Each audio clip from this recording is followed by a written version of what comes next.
আর বুকের ভিতরে অনেক ভালোবাসা জমে আছে, দেওয়ার মতো মানুষ নেই। এমন একজন মানুষ চাই, তাকে এই ভালোবাসা দিতে চাই। যেমনই হোক না কেন, আমার কোনো আপত্তি নেই। বিবাহিত হলেও কোনো সমস্যা নেই। আসসালামু আলাইকুম, সবাইকে স্বাগত জীবন গল্প অনুষ্ঠানে। ক্যামেরার সামনে দাঁড়িয়ে আছে একজন বোন, তার সাথে কথা বলবো, জানবো তারই গল্প। আসসালামু আলাইকুম আপু, জি, ওয়ালাইকুম আসসালাম। কেমন আছেন? আলহামদুলিল্লাহ, ভালো আছি। আপু আপনার নাম? ফারিয়া মনি, ফারিয়া মুনি। কোথা থেকে এসেছেন? যশোর থেকে। যশোর থেকে। আপু আপনার বর্তমান বয়স কত? 22। 22 বছর। পরিবারে কে কে আছে? পরিবার আছে আম্মু আব্বু আর আমার ছোট 3 বোন। বাবা কি কাজ করে? বাবা কিছুই করে না, অসুস্থ। অসুস্থ। আম্মু কিছু করে না।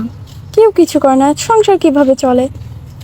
সংসার মানে আল্লাহ চালাই, যেভাবে হোক চলে একভাবে। আচ্ছা, বুঝতে পেরেছি। আপু আমাদের ক্যামেরার সামনে কেন এসেছেন?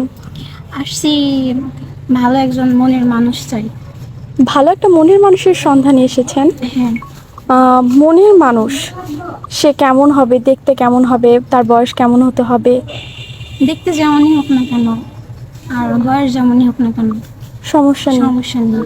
আপু আপনি তো অবিবাহিত, কোনো বিবাহিত ভাই যদি আপনাকে বিয়ে করতে চায়? কোনো সমস্যা নেই, আমি রাজি। যোগাযোগ করবে কিভাবে? আপনাদের মাধ্যমে। সুপ্রিয় দর্শক, ওনার নাম ফারিয়া মুনি, উনি এসেছে যশোর থেকে। ওনার বর্তমান বয়স 22 বছর।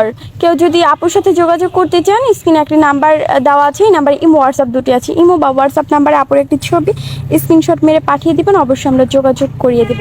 আপু নামাজ কালাম পড়া হয়? জি। বাংলা কতদূর পড়ার সুযোগ পেয়েছিলেন? ক্লাস 9 পর্যন্ত। 9 পর্যন্ত। আপু আপনি 9 পর্যন্ত পড়েছেন, এরপরে কেন পড়াশোনা করতে পারেন নাই? কারণ করতে পারিনি, আমার মাথার উপরে ছাদ থেকেও নেই, কারণ আমার বাবা অসুস্থ। পড়াশোনা করানোর মতো সামর্থ্য এখন আর নেই। আচ্ছা আপু, ভালো থাকবেন। আসসালামু আলাইকুম। জি, ওয়ালাইকুম আসসালাম।